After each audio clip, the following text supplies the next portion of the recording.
Hi, I'm Dr. Robin Koslowitz, YouTube's post-traumatic parenting expert.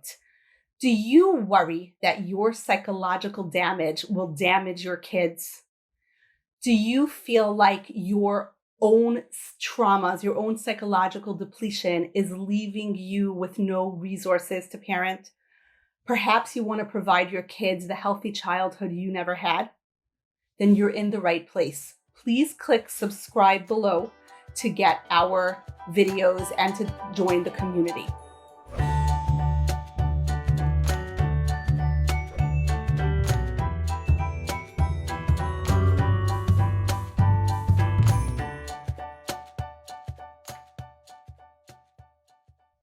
Today, we're responding to a listener DM who asked about the Colleen Ballinger Miranda Sings controversy.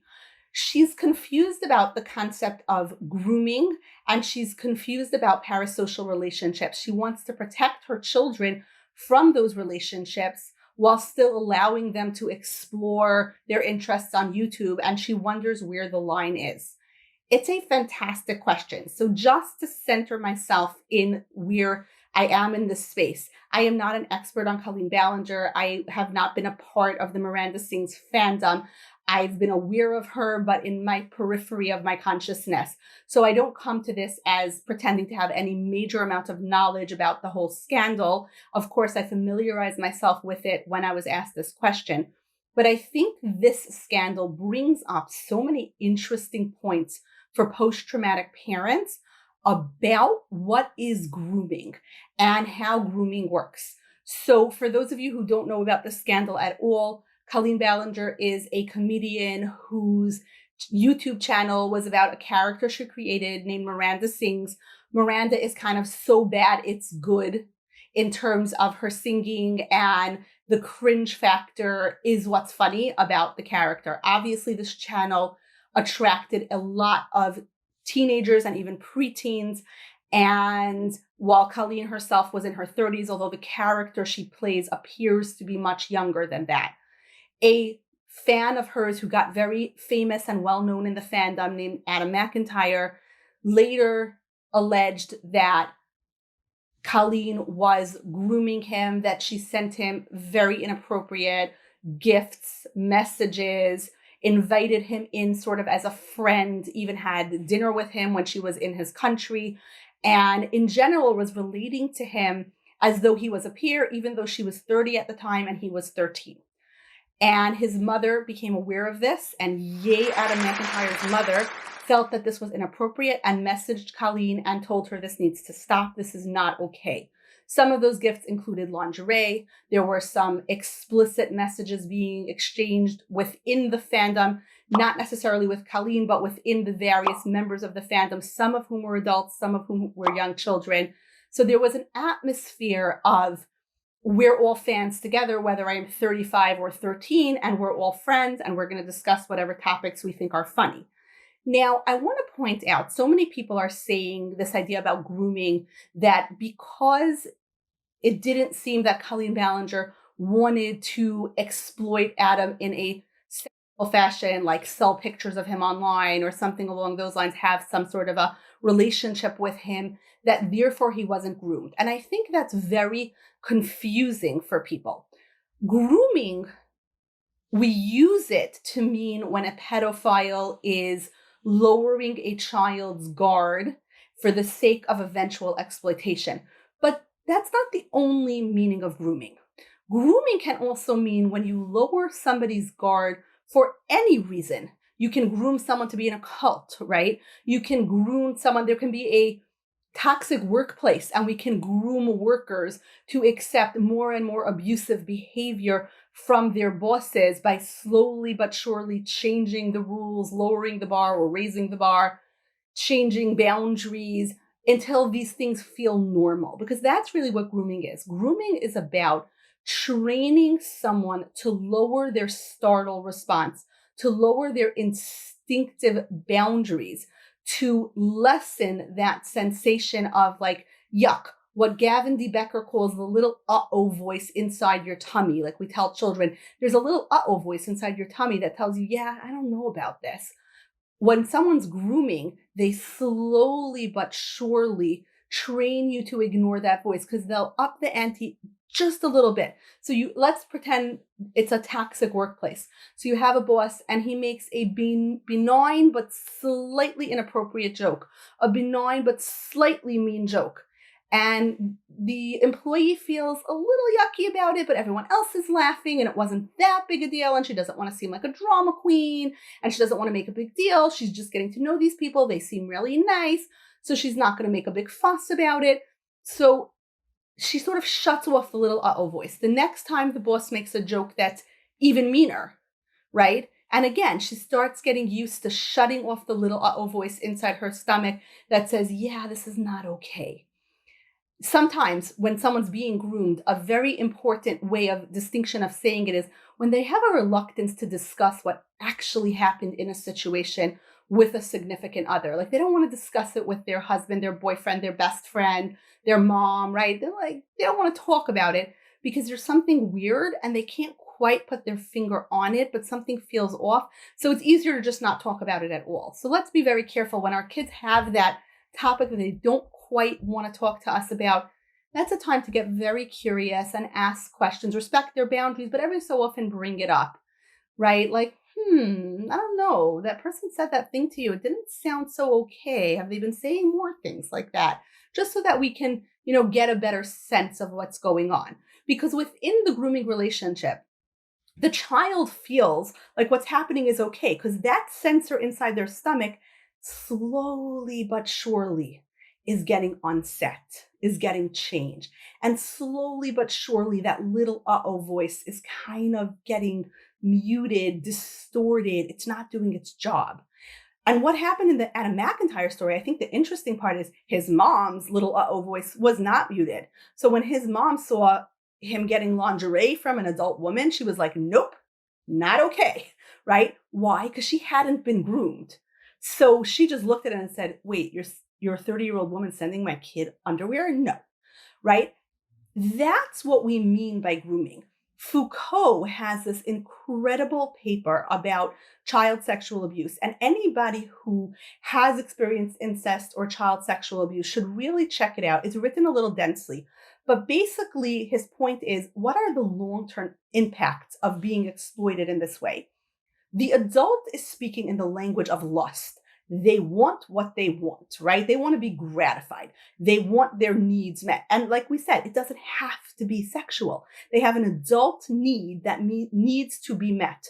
The child is speaking in the language of innocence, of tenderness, of trust, of love. In the case of Colleen Ballinger and Adam McIntyre, it seemed to be in the voice of friendship, right? And those two voices are not the same thing. But for the child, it's very easy to confuse the two because that little uh-oh voice has been shut off. So Adam is speaking in the voice of fandom, in the voice of like, cool, I have an adult friend. Colleen is speaking in a very different voice. I have a comedic foil. I have someone who can post comments for me on Twitter, leading the fandom in a specific direction, controlling the discourse in some way, perhaps performing some free labor for me. I have adult needs that are being met. But what the child is perceiving is, this is my friend, right? We have a relationship. It gets very confusing psychologically. And that is why people who were sexually abused as children have a very hard time understanding the difference between love and lust, tenderness, closeness, affiliation, and exploitation, because those languages get confused in their brain. It's like if I would be trying to learn Korean or Spanish and someone would tell me the completely wrong translations for words, I would use the wrong word because that's the word I was taught, right? If someone tells me, if I've never seen colors before and someone holds up a red crayon and says, this is blue, I'm going to walk around the world pointing to everything red and saying, I'd like the blue one, please, because I believe that that's the correct word for it, right? So that's what happens in grooming. Grooming does not have to be about sexual gratification in order for it to be grooming. What grooming is about is lowering the little uh-oh voice and getting an adult need met while a child's psychological drive is being co-opted to meet the adult need. So in that sense, was that relationship grooming? Based on what I've read online, allegedly, it does sound like grooming. And once again, I just want to shout out, yay, Adam's mom for getting involved and saying no, right? What she did is something I tell post-traumatic parents to do all the time. Pay attention to who pays attention to your child, right? She paid attention to that, which is really important. The next thing I want to talk about is the concept of parasocial relationships. So a parasocial relationship is when we feel like we know someone because we follow them on social media, even if we interact with them, right? We DM them, we comment on their posts, we kind of get to know them, we, repost their content, they talk to us, they answer us sometimes, and it almost feels like a friendship, but it isn't really a friendship, right? A parasocial relationship in and of itself is neither dangerous nor safe. It simply is what it is. When it becomes dangerous is when we idealize that person. We start seeing that person as in some way able to fulfill some of our needs. We start feeling like we know that person really well, and we start replacing the parasocial relationship with relationships in our life, right? So I don't need a friend because like I have Colleen Ballinger and I can tweet with her, right? I can DM her. That kind of situation is dangerous because that's not what a friend is. A friend is someone within 2 years of your age who you share an interest with, who you can actually meet and see and talk to. And yes, over COVID, that might have been over Zoom, but that's what a friend is. A friend is not a faceless, anonymous stranger on Instagram.